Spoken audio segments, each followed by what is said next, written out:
The World Cup this year is definitely like no other, being the first to be held in a Muslim country. Qatar has gone out of its way to show its visitors the Arab Muslim culture.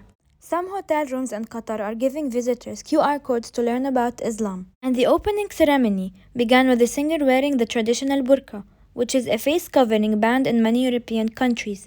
And a Quran verse was cited about how God made people into nations and tribes to learn from each other.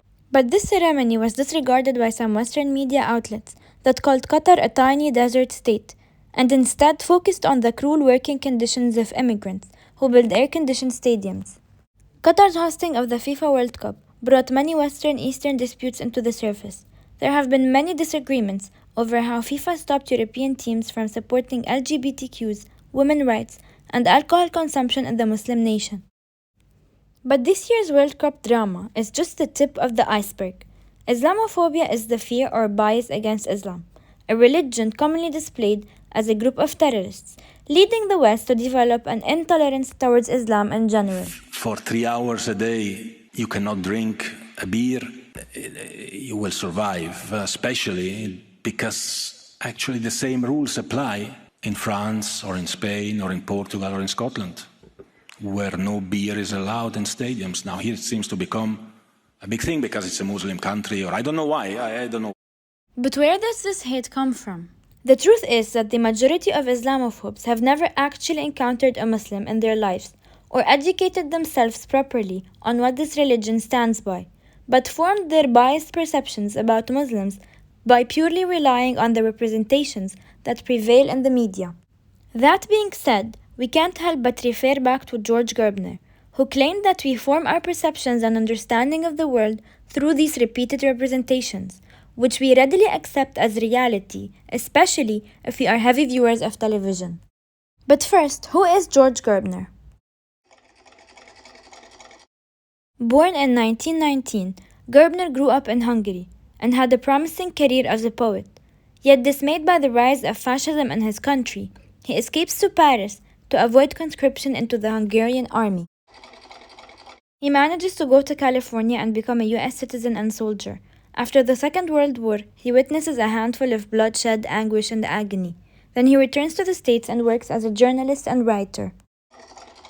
He studies journalism and becomes an assistant and associate professor at the Institute for Communication Research at the University of Illinois.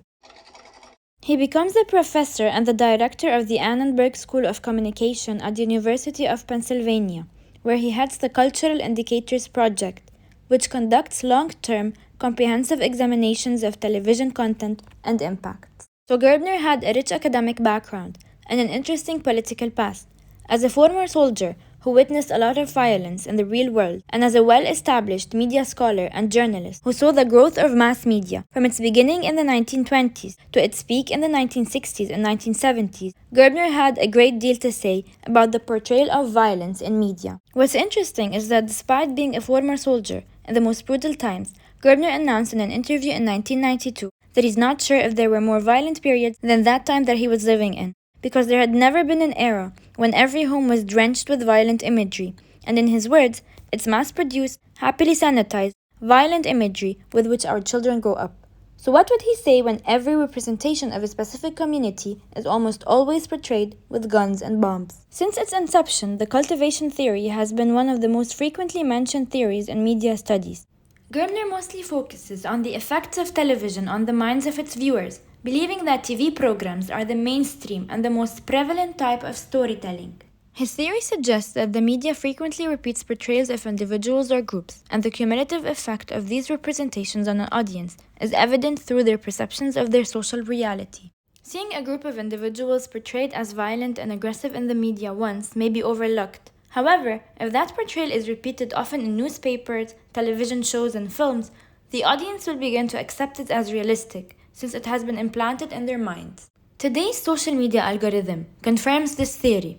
If you watch a video, similar topics are suggested, and this repetition, no matter how twisted reality is in it, can create a false illusion that the world out there is more dangerous than it really is, or in the case of Islam, that Muslims are bombers and assassins. From Hollywood movies like The Bodyguard and The Sage to the Western representation of the Muslim Arab world as a cruel one, The media is full of prejudiced representations, when the reality is that Islam is far from this representation.